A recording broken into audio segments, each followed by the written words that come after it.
अप्रैल में मेरा पेपर था। मेरा एक बहुत बड़ा पीजी था, हॉस्टल मान लो पीजी। मैं, मेरे सीडीएस वाले मतलब मेरे सीनियर्स और मैं खुद और हमारे इंडिया वाले सब लोग रहते थे। गाइस आप बिलीव नहीं करोगे, उस समय पर दिसंबर तक पूरा पीजी भरा हुआ था, पूरा हॉस्टल। इतनी भीड़ थी उसमें कि सब लोग हर दूसरे के एक दूसरे कमरे में बैठे हुए पढ़ते रहते थे। और अगर देखो, मेरे को इसकी कसम है, अगर मैं 1% भी झूठ बोलूं ना तो भगवान मेरा नाश हो जाए। बस मैं ये बोलूंगा, ये विद्या मेरे लिए इससे बड़ा कुछ नहीं है। मैं तुम्हें सच क्यों, मैंने ये कसम क्यों खाई, क्योंकि मैं तुम्हें ये बताना चाहता हूं कि जिंदगी में अगर किसी को लगता है ना, जिंदगी में मेहनत हर किसी ने की है, और मैंने अपनी अगर कभी लाइफ स्ट्रगल खोल दिया ना तो तुम्हारे रोंगटे खड़े हो जाएंगे। मैं आपको एक छोटा सा हिस्सा बता रहा हूं। तो क्या हुआ कि दिसंबर में सब लोग मेहनत कर रहे थे, सब लोग पढ़ रहे थे। जैसे जनवरी आई, फरवरी आई, जैसे जैसे नजदीक आया, भाई साहब रूम खाली हो गए, एक एक कमरे में एक एक बंदा। और 1 महीने पहले की बात बता रहा हूं, 1 महीने पहले ऐसा हुआ कि पूरा पीजी भूत बंगला बन गया, पूरा हॉस्टल भूत बंगला हो गया, और किसी कमरे में मुश्किल से कोई लड़का नजर आया, रेयरली। मैं इतना रोया भाई साहब, मैं मतलब अकेला रूम में, अपना तो छोड़ो, आसपास के रूम में देखा कोई भी नहीं भाई साहब, सब छोड़ जाने। एक दो से रिक्वेस्ट करी कि भाई तू ही रुक जा। अच्छा, मैं क्यों नहीं जा सकता था? मेरे साथ समस्या बहुत बड़ी थी, क्योंकि मैंने आपको बताया ना, मैं खुद घर से लड़े हुए बैठा था, क्योंकि मेरी लग गई थी। क्या ये देखो पहले जरा, यहां पर वॉर की जगह क्या आएगा? वॉज। क्यों? क्योंकि फर्नीचर कैसा नाउन है? अनकाउंटेबल नाउन है। अब मेरे साथ क्या था समस्या? मेरे साथ समस्या ये थी कि घर वालों से मेरा प्रॉब्लम चल रहा था। क्यों? क्योंकि मेरी ऑलरेडी मर्चेंट नेवी में जॉब लग गई थी और मैं मर्चेंट नेवी छोड़े बैठा था। तो मैंने एनडी के चक्कर में मर्चेंट नेवी का छोड़ दिया कि मैं ज्वाइनिंग नहीं करूंगा। तो बात तो समझ रहे हो ना, बात कितनी खतरनाक हो गई, क्योंकि मेरे को था एनडीए से मोहब्बत। अब बिलीव नहीं करोगे, उस समय मेरे लिए अगर मुझे भगवान सब कुछ दे देना और एक तरफ एनडीए, तो मुझे बस उसी से प्यार था। अब मैं इतना डरा हुआ था यार, पूरे कोई नहीं रहता था, रात को ऐसी ऐसी आवाजें आती थी भाई साहब, इतना डर लगता था। लेकिन एक ही बात थी कि बस जाना है तो वहीं जाना है। मेरे रूम में मैं बताऊं, 1-2 लड़के रहते थे उस समय, वो बीटेक वाले थे, और वो वैसे कंपटीशन वाले तो थे नहीं। और वो भाई साहब सिगरेट चल रही है, पूरी सिगरेट फूकते जा रहे हैं। तो लेकिन मैं उनके पास जा जाके बैठता था, हालांकि थोड़ा बड़ा अजीब सा लगता था, लेकिन अपन धड़कने, समझ रहे हो ना, अकेला इंसान तो वैसे पागल हो जाता है। मेरी धड़कने तेज होने लगी। जब साथ में रहते थे तो टाइम बीत जाता था, लेकिन अकेला इंसान पढ़ के पागल हो गया भाई, मैं इतना ज्यादा पागल हो गया। पढ़ने के बाद क्या करूं, कुछ समझ में नहीं आ रहा। और 1 महीना तो मैंने सोचा कि भाई तू भी चल यहां से, कुछ नहीं हो सकता, ये टाइम बीत नहीं सकता, नहीं तो तू पागल हो जाएगा। और आप बिलीव नहीं करोगे गाइस, मैंने उस समय पर बीपी की भी गोलियां खाई, और ये बात मेरे फादर को उस समय पता चल गई थी, जो कि इस बात पे बहुत ज्यादा नाराजगी हुई कि ऐसा क्या हो गया। लेकिन मैं इतना डिप्रेशन में आ गया था कि मैं करूं तो करूं क्या, समय नहीं कट रहा, बिल्कुल इतना डर, और सामने ऐसा लगता था कि पेपर नहीं निकलेगा।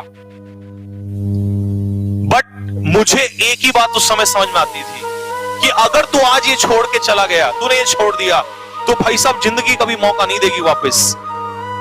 और नौकरी तो कभी भी कर सकता है, क्योंकि देखिए जब मर्चेंट नेवी मैंने निकाल लिया था तो मेरे को पता था कि तू नौकरी कभी भी कर सकता है, कोई जरूरत नहीं है। लेकिन जो ये गोल बैठा है ना आज, ये एनडीए सामने, वो खड़गवासला का सपना, वो एनडीए स्पेशल ट्रेन, वो मेरे यहां ऐसे दिल दिमाग में छाया हुआ था।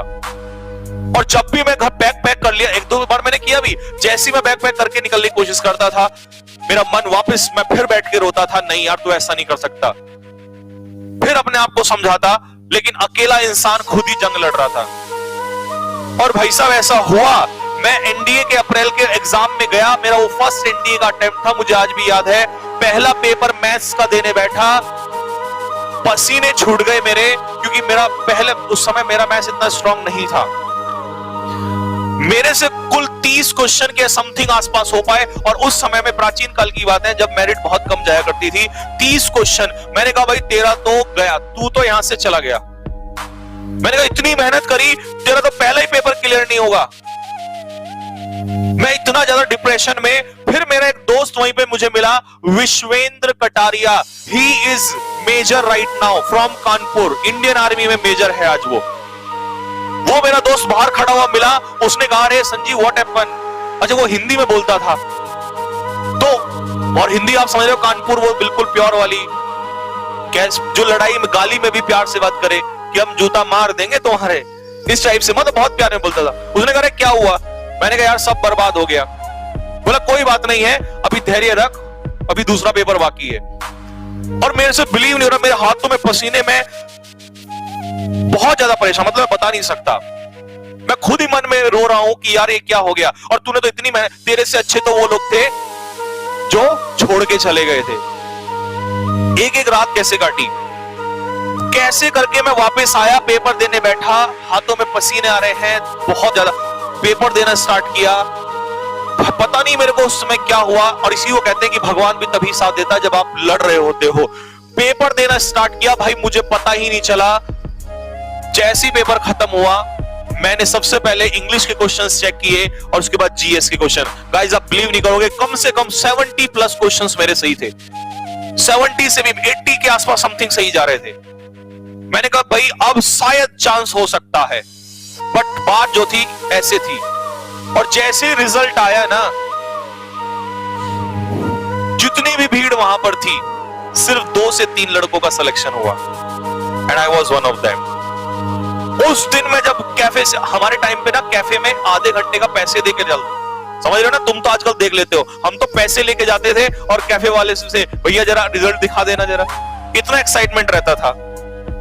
और जैसे कैफे वाले ने कहा यस तुम्हारा नाम यहाँ पे, ओ भाई साहब वो खुशी, यू कांट इमेजिन दैट।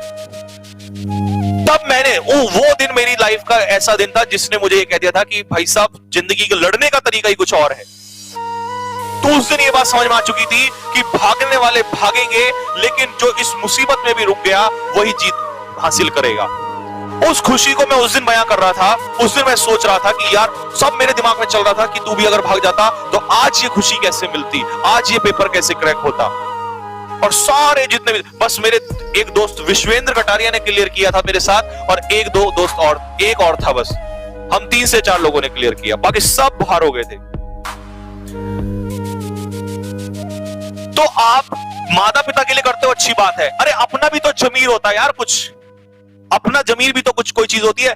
मेरा जमीर बार बार उस समय मुझे यही कह रहा था कि बेटा अगर तू आज चला गया ना तो जिंदगी में कुछ नहीं होगा। तो अपने लिए अपना यहां से कुछ सोचो, तुम बने हो ना किस चीज के लिए। भाई मेरे को ना एक बात पता थी कि अगर तू एनडीए में गया एनी हाउ तो ठीक है, उसके बाद चाहे कुछ भी मिल जाए। यूं तो फिर सब इंस्पेक्टर छोड़ा, पता नहीं क्या कितनी जॉब छोड़ी, लेकिन कभी मजा नहीं आया उस बात में जो वहां स्पेशल फीलिंग थी। और मेरे को आज भी इस बात का गम नहीं है कि मैं एनडीए में क्यों नहीं जा पाया, कोई प्रॉब्लम नहीं है मेरे को। क्यों? कारण पूछो क्यों? Because I gave my 1000%। आज भी मेरे को लगता है कि भले ही नहीं हुआ कोई दिक्कत नहीं है, लेकिन 1000% मैंने दिया, और कैसी स्थिति में दिया ये मैं ही जानता था। कभी कभी बैठ के थोड़ा सा लगता है कि यार कभी हो जाता, लेकिन फिर दिल में आता है कोई बात नहीं, तूने अपना 100%, तो अपना 1000% दो। सिलेक्शन होना ना होना मायने नहीं रखता, दैट इज सेकेंडरी। और फिर एक बार याद कर लेना, हजारों लाखों लोग सो रहे होंगे जब तुम जाग रहे होंगे। उस समय मैं भी यही सोचता था कि यार मैं बेवकूफ तो नहीं हूं, इतनी सर्दी में इतनी ठंड में यहां बैठा हुआ हूं और मैं मेहनत कर रहा हूं। तो इस चीज को अपने दिमाग में रख लो। लेकिन गोल लक्ष्य भी बड़ी बात होती है जिंदगी में। कुछ तो मेमोरियां याद रखोगे ना, आज भी मेरे वो मेमोरी याद रहती है, अरे कोई दिक्कत नहीं।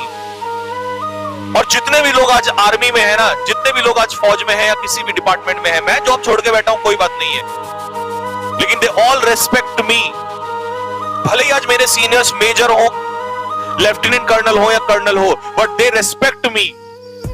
और सबसे ज्यादा वो आज मेरी रेस्पेक्ट करते हैं, जब भी मिलने आते हैं वो रेस्पेक्ट। क्यों? बिकॉज आई गेव माई 1000% और and I am still doing that.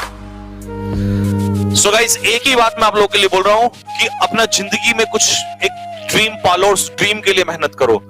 अगर वो ड्रीम पाल लिया ना तो आपको सोने नहीं देगा, मैं आपको सही बता रहा हूं।